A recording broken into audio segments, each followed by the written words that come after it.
নমস্কার বন্ধুরা, বাঙালি কুকিংয়ে সবাইকে স্বাগত। সবাই ভালো আছো, আমিও ভালো আছি। আজকে আমি একটা নাস্তা রেসিপি বানাচ্ছি, আপনারা দেখতে থাকুন প্রথম থেকে পুরো শেষ অবধি। আর কি বানাচ্ছি না বানাচ্ছি সেটাও আপনারা দেখতে থাকুন। দেখুন, এখানে আমি ময়দা নিয়েছি। এই ময়দাটাতে একটু নুন দিয়ে দিয়েছি, আগেই দেখেছেন আমি নুন দিয়েছি, দিয়ে ঘেটে নিয়েছি। এবার আমি তেল দিয়ে দিচ্ছি এর মধ্যে। আর এই ময়দাটাতে বেশি করে একটু তেল দিতে হবে, যাতে একটু খাস্তা হয় ভালো করে। আর এটাকে ভালো করে হাতে করে ঘষে ঘষে ভালো করে মাখাতে হবে। আর এটা ময়ানটা বেশি ভালো করে না হলে কিন্তু খাস্তা হবে না। আর দেখা শুরুতে একটা লাইক দিয়ে দিবেন, ভালো লাগলে সাবস্ক্রাইব করে পাশে থাকবেন। নতুন পুরনো বন্ধুদের অসংখ্য ধন্যবাদ। এই দেখুন ময়ানটা আমি দিয়ে দিয়েছি, ভালো করে আমি মাখিয়ে নিচ্ছি যাতে ডেলা ভাবটা না থাকে। দেখুন এখানে ময়ানটা দিয়েছি যে ভালো করে হাতে করে মাখিয়েছি, কিন্তু এরকম করে হাতে করে ঘষলে খুব সুন্দর খাস্তা হবে। কোনো তেলে দেওয়া মাত্রায় যে একটা বড় বড় ডেলা ডেলা একটা বুন্দি বুন্দি টাইপের উঠে যায়, ফুলে ফুলে যায়, সেইটা হবে না। আর এটা খেতেও খুব সুন্দর লাগবে। এখানে আমার ময়ানটা পুরো ভালো করে মাখানো গেছে। এবার অল্প অল্প করে আমি জল দেবো, বেশি জল দেবো না।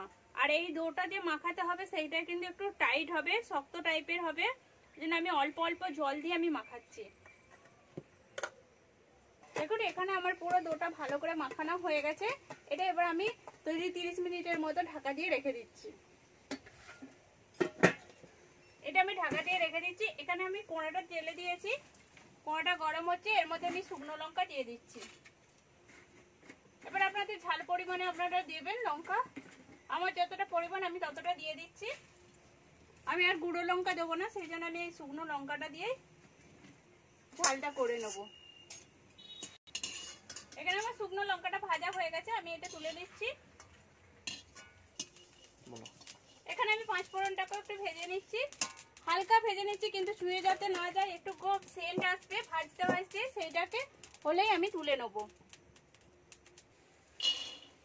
এখানে আমি শুকনো খোলাতে বাদামটা ভেজে নিচ্ছি।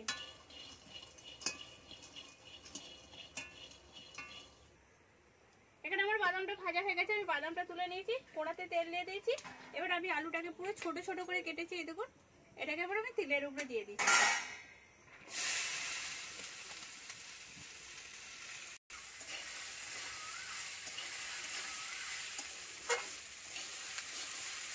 আলুটাকে নেড়ে নিয়েছি, আলুটা নেড়ে নিয়েছি। এবার আমি একটু হলদি দিয়ে দিচ্ছি, 1/2 চামচের মতো আমি হলদি দিয়ে দিলাম। আর স্বাদ অনুযায়ী আমি নুন দিয়ে দিচ্ছি, দিয়ে একটু ভালো করে নেড়ে নিচ্ছি এর সাথে। এখানে আমার আলুটা সিদ্ধ হয়ে গেছে, এটা আমি এবার নামিয়ে নিচ্ছি। এই দেখুন পুরোটা নামিয়ে দিয়েছি, কারণ এটা মশলার উপরে জল দিলে কিন্তু স্বাদটা ভালো লাগবে না, ওই জন্য আমি হালকা সিদ্ধ করে নিচ্ছি। এটা আমার পুরোটা ছোট ছোট করে তো পুরোটাই সিদ্ধ হয়ে গেছে। আর এটা সিদ্ধ আলুতে করলে তখন কিন্তু নাড়তে হবে না, মশলার উপরে দিয়ে দিলেও হয়ে যাবে। এখানে আমি তেল দিয়ে দিয়েছি অল্প করে। এবার এখানে যে ভেজে রেখেছিলাম 5 ফোড়নটাকে, সেটা আমি দিয়ে দিচ্ছি। আধ ভাজা করে মানে আধ গুঁড়ো করে নিয়েছি। লঙ্কাটাকেও আমি দিয়ে দিচ্ছি, এটাকে একটু ভেজে নেবো, হালকা ভেজে নিচ্ছি দিয়ে। এবার এখানে যে আদা আর কাঁচা লঙ্কাটা বেটে রেখেছি, এটাও দিয়ে দিচ্ছি। এখানে আমার মশলাটা ভাজা হয়ে গেছে, আমি এবার আলুটা নাড়া ছিল সেটা দিয়ে দিচ্ছি।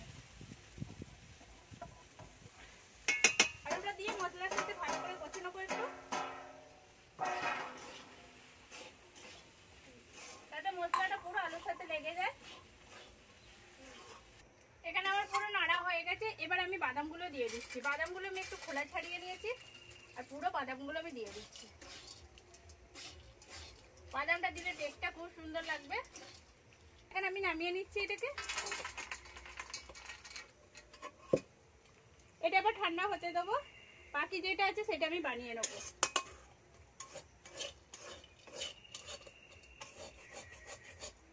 দেখুন এখানে আমি এটা বেলে নিয়েছি, আর এটাকে আমি দুভাজ করে কেটে নিচ্ছি, মাঝামাঝি এটাকে পুরো আধখানা করে নিচ্ছি।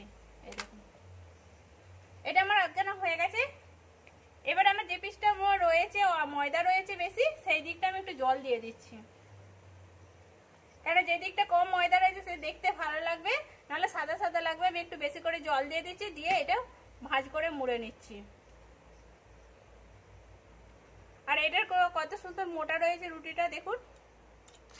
এবার এর মধ্যে আমি পুর ভরে দিচ্ছি। পুরটা আমি একটু বেশি করে ভরবো যাতে একটু পুরটা ভালো হয়, মোটা দেখায়। এই দেখুন আমি একটু টিপে টিপে পুরটা ভরে নিচ্ছি।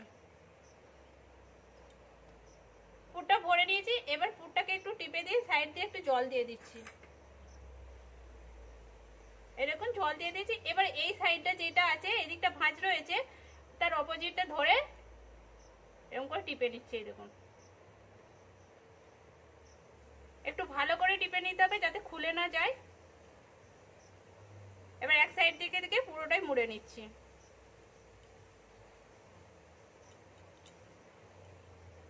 এই দেখুন আমার বসে গেছে কত সুন্দর ভাবে। এরকম করে আমি পুরোই সবগুলো বানিয়ে নিচ্ছি। এখানে এটা আমার পুরোটা বানানো হয়ে গেছে। আমি এখানে তেল দিয়ে দিয়েছি। তেলটা কিন্তু আমার গরম হয়নি, সবে মাত্র তেলটা দিয়েছি। এবার আমি সমস্ত সিঙ্গাড়াগুলো দিয়ে দিচ্ছি একটা একটা করে।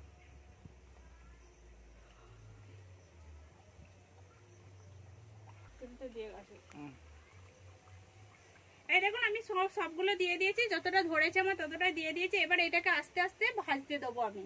পুরো জোর জাল দিয়ে আমি ভালো করে ভাজলে তার উপরটা হয়ে যাবে কিন্তু ভিতরটা হবে না, সেই জন্য আমি অল্প অল্প জাল দিয়ে আমি এটাকে ভাজতে থাকবো।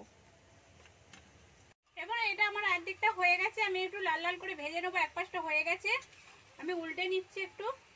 আর আমার একটু অন্ধকারও হয়ে গেছে, হয়তো ভিডিওটা একটু অসুবিধা হবে, লাইটের কম হতে পারে, আপনারা একটু চেষ্টা করবেন দেখার জন্য। এই দেখুন আমি সবগুলো এরকম করে উল্টে দিচ্ছি। পুরো লাল হয়ে গেলে আমি আবার দেখাচ্ছি। দেখুন এখানে আমার এটা হয়ে গেছে, আমি এটা এবার তুলে নিচ্ছি। পুরো আমার লাল লাল করে আমার ভাজা হয়ে গেছে। এই দেখুন আমি এগুলো পুরোটাই তুলে নিচ্ছি। আর বাদ বাকি যেগুলো আছে আমি সেরকম এগুলো এরকম করে ভেজে নেবো লাল লাল করে। দেখুন এখানে আমার পুরোটা কমপ্লিট হয়ে গেছে। এই দেখুন কত সুন্দর হয়েছে, আর দেখতেও কত সুন্দর হয়েছে। কেমন হয়েছে সেটাও আমি ভেঙে দেখাচ্ছি। এই দেখুন কতটা মচমচে হয়েছে, পুরো একবারে পুরো গুঁড়ো হয়ে যাচ্ছে, এরকম খাস্তা টাইপের হয়েছে, খেতেও খুব সুন্দর লাগবে।